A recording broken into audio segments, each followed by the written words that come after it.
தமிழ் தேசிய உறவுகள் அனைவருக்கும் வணக்கம். நான் உங்களோடு வரேன் சீமான். வேண்டாம் திமுகவோட நீங்கள் போங்க என பகீர் பேட்டி கொடுத்த வேல்முருகன். இது குறித்து தான் இந்த காணொலியில் நம்ம காண இருக்கோம்.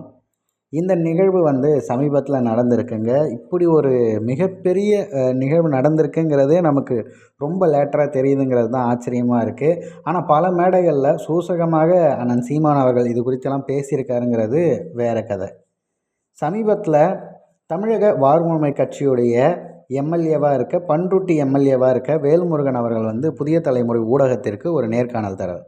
அந்த நேர்காணலில் பார்த்திங்கன்னா எந்த அளவிற்கு தமிழர்கள் வஞ்சிக்கப்படுகிறார்கள் என்பதை கண்முன்னே பார்த்து வந்துக்கிட்டே இருக்கேன்.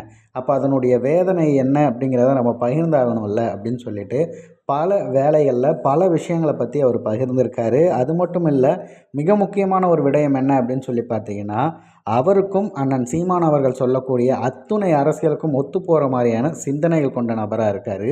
திமுகவும் அதிமுகவும் பாஜகவும் காங்கிரஸும் வேண்டாம்ங்கிற ஒரு முடிவுக்கு இங்கே நம்ம வந்துடுறோன்னு வச்சுக்கோங்க. அப்போ தமிழின தலைவர்கள் எல்லாருமே ஒன்று கூடணும் அப்படிங்கிற விஷயத்தை இங்கே எல்லாரும் முன்னகர்த்தணும்.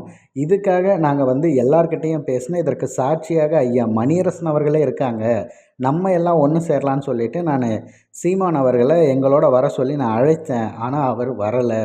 அதுக்கு பதிலாக அவர் என்ன சொன்னார்னா, நீங்கள் ஆட்சியில் இருக்கீங்க, மக்களுக்காக நிறைய நல்லது பண்ணிகிட்ருக்கீங்க, நீங்கள் அந்த எம்எல்ஏ விஷயத்தை விட்டுறக்கூடாது, நீங்கள் சட்டமன்றத்துக்கு போகணும். அதனால் நான் சொல்கிறேன், நீங்கள் திமுகவோட போங்க, எம்எல்ஏ ஆகி சட்டமன்றத்துக்கு போய் அந்த மக்களுக்கு நன்மை செய்யுங்க அப்படின்னு சொல்லிட்டு அண்ணன் சீமான் அவர்களை அனுப்பி வைத்தார். அதற்கான சாட்சி மணியரசன் சொல்லிட்டு வெளிப்படையாக ஒரு ஊடகத்தில் பதிவு பண்ணியிருக்காருங்க.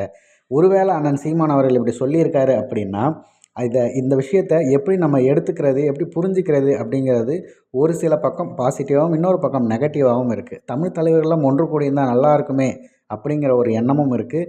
ஆனால் அதே நேரத்தில் நம்ம எல்லோரும் ஒன்று கூடுறோம் அப்படிங்கிற பேரில் பார்த்திங்கன்னா மற்றவர்களுடைய அவர்களுடைய வேலைன்னு ஒன்று இருக்குல்ல. இப்போ எல்லாருமே திருமாவுக்குன்னு ஒரு எம்பி பதவி இருக்குது, இப்போ இவருக்குன்னு ஒரு எம்எல்ஏ பதவி இருக்குது, அதெல்லாம் நம்ம கெடுத்துருவோமோ அப்படின்னு சொல்லிட்டு அண்ணன் சீமான் அவர்கள் பேசினா அத்தனை பேரும் எதிர்த்து தான் பேசுவாங்க. அதனால் இவர்களுக்கு அதனால் பிரச்சனை வந்துடுமோன்னு சொல்லிட்டு அண்ணன் சீமான் அவர்கள் இப்படி கூறினாரா அப்படிங்கிற ஒரு கேள்விக்குறியான விடயமாக தான் இது பார்க்கப்படுகிறது. உங்களது கருத்துக்கள் என்ன அப்படிங்கிறத பின்னோட்டத்தில் பதிவிட்டுடுங்க.